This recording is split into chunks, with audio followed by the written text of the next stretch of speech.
আমরা এখন মায়াপুরের যেটা মন্দির মেন তৈরি হচ্ছে সেখানে কাজগুলো দেখুন কি সুন্দর,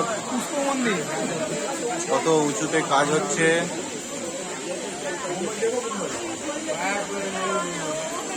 বিশাল মন্দির।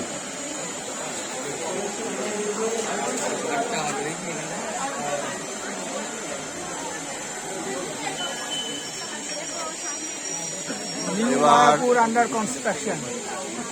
ভগবান শ্রীকৃষ্ণ যেখানে বসবেন সেই জায়গাটা আপনাদের দেখাবো।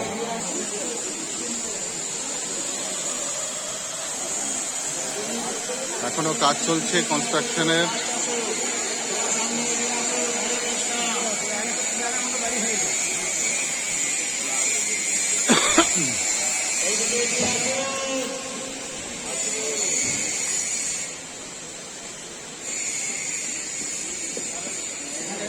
এখানে রাধে গোবিন্দকে রাখা হবে।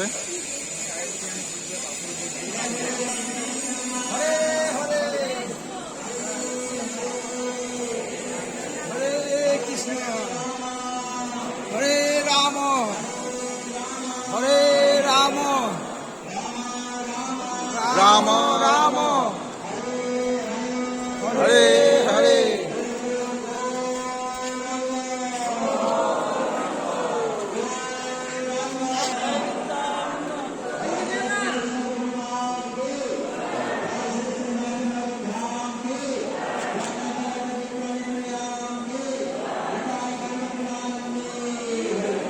মার্বেলের কাজ চলছে পূর্ব দিকে, সিলিং এর কাজ চলছে। ওখানে শ্রী শ্রী নৃসিংহদেব ভগবানকে স্থাপনা করা হবে। নরসিংহদেব এই মন্দিরের পশ্চিম দিকে আরেকটা ডোম রয়েছে ভজন কুটিরের দিকে, ওখানে বর্তমানে কাজ চলছে। ওখানে থিয়েটার ডোম তৈরি হবে, থিয়েটারের মাধ্যমে সমস্ত সৃষ্টি তত্ত্ব দেখানো হবে পশ্চিম দিকে। আমরা যেখানে দাঁড়িয়ে রয়েছে এটা হচ্ছে মুখ্য মন্দির। এর ভেতরে দেখুন 3টি সিংহাসন। বাঁ দিক থেকে যে প্রথম সিংহাসন দেখছেন ওখানে গুরু পরম্পরা বৈষ্ণব আচার্যগণকে স্থাপনা করা হবে, ষোড় গোস্বামীগণ।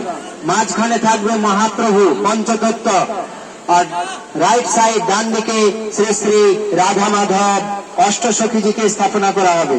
নতুন করে কোনো ভগবান প্রতিষ্ঠা হবে না, পুরনো মন্দির থেকেই ঠাকুরজি এখানে চলে